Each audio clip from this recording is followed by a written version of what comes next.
Oke, Assalamualaikum warahmatullahi wabarakatuh. Oke, hari ini kita akan belajar matematika tentang materi pola bilangan. Oke, tujuan kita hari ini adalah menentukan definisi dan istilah materi pola bilangan, menentukan suku pada pola bilangan umum, dan menentukan suku pada pola bilangan khusus. Oleh karena itu, kalian harus mencatat materi ini di buku catatan ya. Ingat, harus dicatat di buku catatan matematika agar mempermudahkan kalian untuk belajar. Jika sudah siap dengan buku catatan, mari kita ikuti pembelajaran selanjutnya. Tetap stay di video ini ya.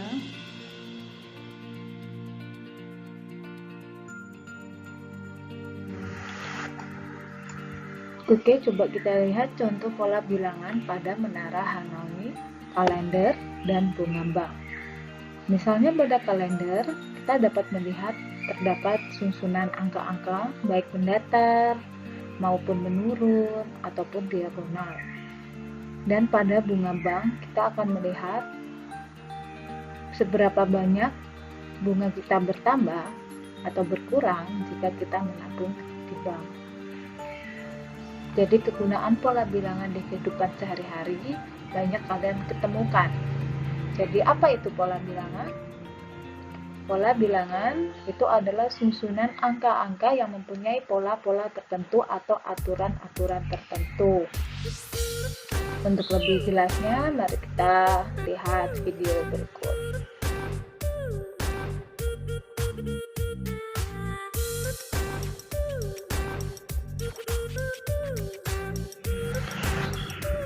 Jenis pola bilangan kita bedakan menjadi pola bilangan umum dan pola bilangan khusus. Berikut adalah contoh pola bilangan umum. Yang pertama ada pola bilangan ganjil. Coba kita lihat pola bilangan ganjil, susunan angkanya mulai dari 1, 3, 5, 7, dan seterusnya yang termasuk bilangan ganjil. Kita lihat untuk pola bilangan ganjil, setiap angka berikutnya akan bertambah 2. Habis 1 ditambah 2 sama dengan 3, ditambah 2 lagi sama dengan 5. Itu pola bilangan ganjil. Untuk pola bilangan genap, coba kita lihat. Pola bilangan genap dimulai dari bilangan 2, 4, 6, dan seterusnya. Bilangan genap, di mana setiap angka akan ditambah 2. Yang ketiga, pola bilangan Fibonacci. Pola bilangan Fibonacci ini memiliki kriteria tersendiri di mana bilangan berikutnya merupakan penjumlahan dari bilangan sebelumnya. Penjumlahan dari dua suku bilangan sebelumnya. Misalnya, ada bilangan 1, 1, 2. 2 ini diperoleh dari 1 tambah 1 hasilnya 2. 3 diperoleh dari 1 tambah 2 sama dengan 3. 5 diperoleh dari dua bilangan sebelumnya, yaitu 2 ditambah 3. Itu adalah bilangan Fibonacci. Contoh berikutnya yaitu bilangan Pascal. 1 ditambah 1 tambah 1, kemudian lagi turun lagi ke bawah. Ini merupakan pola bilangan Pascal, di mana dia semakin ke bawah dijumlah. Kalian bisa lihat baris pertama itu angkanya 1. Baris kedua angkanya juga 1, 1. Terus baris ketiga kita tinggal jumlahkan 1 tambah 1, 2. Sebelahnya kanan dan kiri kita beri 1. Dan seterusnya ke bawah. Itu pola bilangan Pascal.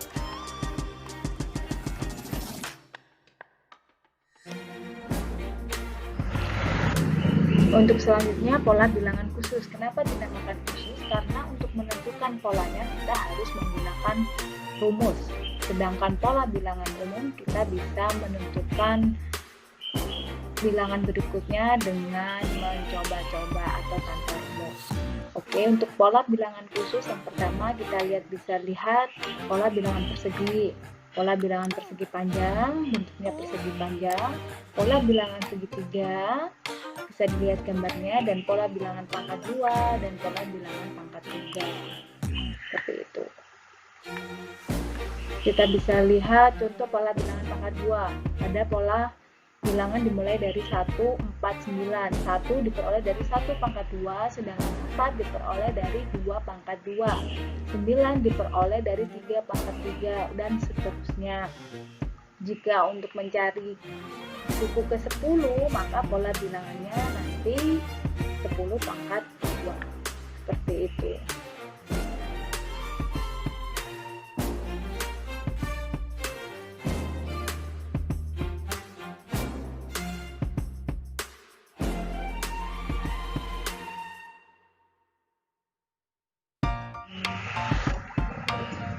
Oke, untuk selanjutnya istilah pada pola bilangan yang harus kalian ketahui. Nanti akan terdapat huruf N yang mewakili bilangan 1, 2, 3 atau angka 1, 2, 3. Suku merupakan urutan bilangan disimbolkan dengan U. Suku ke N yang merupakan urutan bilangan ke N. Misalnya suku ke-1 berarti U1, suku kedua berarti U2. Suku ketiga berarti U4, dan seterusnya. Beda setiap suku itu dinamakan B atau disimbolkan dengan B. Kita lihat contoh di bawah ini dengan bilangan 2, 4, 6, 8, di mana 2 U1, 4 itu U2, 6 itu U3, 8 itu U4, dan seterusnya. Untuk menentukan beda, kita lihat 2 ke 4 diapakan, ditambah atau dikurang. Kalau ditambah, kita lihat sebenarnya 4 sama 6 apakah juga ditambah? Ya benar, ternyata bedanya semuanya ditambah. Beda itu setiap sukunya harus tetap dan sama. Jika satunya ditambah 2, maka seterusnya juga akan ditambah 2. Itu istilah pada pola bilangan. Selanjutnya kita akan menentukan suku bilangan. Kita lihat dibedakan menjadi 2, menentukan suku bilangan pada pola umum dan menentukan suku bilangan pada pola khusus. Ada 2 cara. Yang pertama, analisa atau coba-coba. Atau coba-coba ini digunakan untuk pola bilangan umum. Sedangkan menggunakan rumus ini nanti akan digunakan untuk pola bilangan khusus. Kita lihat contoh berikut. Oke, untuk contoh yang kita lihat, tentukan 3 suku berikutnya dari barisan bilangan berikut 2, 5, 8, 11. Coba kita lihat 2 ke 5 diapakan, 5 ke 8 diapakan, 8 ke 11 diapakan. Ya benar, 2 ke 5 ditambah 3, 5 ke 8 ditambah 3, 8 ke 11 ditambah 3. Itu artinya beda setiap sukunya adalah 3. Jadi kita bisa menentukan 3 suku selanjutnya dengan dijumlah 3. Maka kita ketemu 11 tambah 3 sama dengan 14, 14 tambah 3 sama dengan 17, 17 tambah 3 sama dengan 20. Seperti itu. Kita bisa lihat setiap bedanya sama dengan ditambah 3.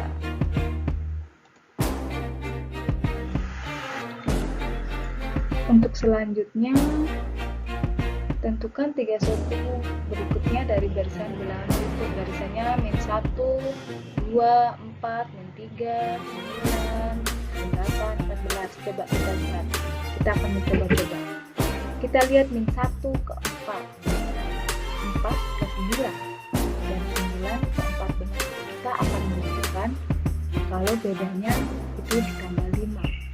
Sedangkan untuk suku kedua dari 2 ke min 3, min 3 ke min 8, dan min 8 ke seterusnya, kita temukan bedanya yaitu dikurangi 5. Dari sini kita bisa melihat untuk 3 suku selanjutnya. Min 8 ditambah min 5 sama dengan min 13, 14 ditambah 5 sama dengan 17, dan min 13 ditambah min 5 sama dengan min 18. Jadi kita bisa menentukan suku berikutnya. Gimana, kalian paham? Oke, contoh yang ketiga, kita akan menentukan 3 suku berikutnya dari suku 1, 2, 4, 8. Coba kita lihat. Ini adalah pola bilangan dari segitiga Pascal. Dimana 1, 2, 4 itu diperoleh dari penjumlahan setiap barisnya.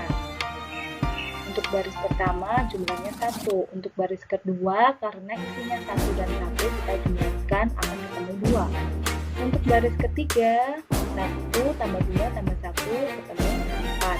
Untuk baris keempat isinya 1, 3, 3, 1 hasilnya ketemu dengan 8. Ini merupakan pola bilangan segitiga Pascal. Dari sini kita bisa melihat 1 diperoleh dari 2 pangkat 0, 2 diperoleh dari 2 pangkat 1, 4 diperoleh dari 2 pangkat 2, 8 diperoleh dari 2 pangkat 3, dan seterusnya.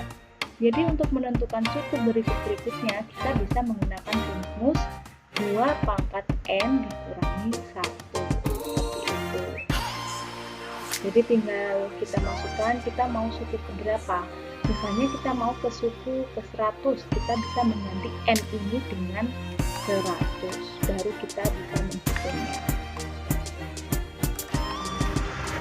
Untuk contoh selanjutnya yaitu pola bilangan persegi. Nah, kita bisa lihat pola bilangan persegi. Bentuknya kalau digambarkan dalam bintik atau titik akan membentuk pola persegi. Untuk suku pertama nilainya 1, suku kedua nilainya 4, suku ketiga nilainya 9. Ini kita bisa lihat kalau 1 diperoleh dari 1 pangkat 2 sama dengan 1, 2 pangkat 2 sama dengan 4, dan 9 diperoleh dari 3 pangkat 2 sama dengan 9. Sedangkan 16 diperoleh dari 4 pangkat 2 sama dengan 15. Maka suku berikutnya kita bisa menemukan menggunakan rumus UN sama dengan N pangkat 2. Misal kita menentukan suku ke-5, berarti nanti 5 pangkat 2, suku ke-6, 6 pangkat 2, suku ke-7, 7 pangkat 2, baru kita bisa menemukan nilainya. Misal kita ingin mencari suku ke-100, berarti N-nya sama dengan 100 dipangkat 2, itu hasilnya. Seperti itu.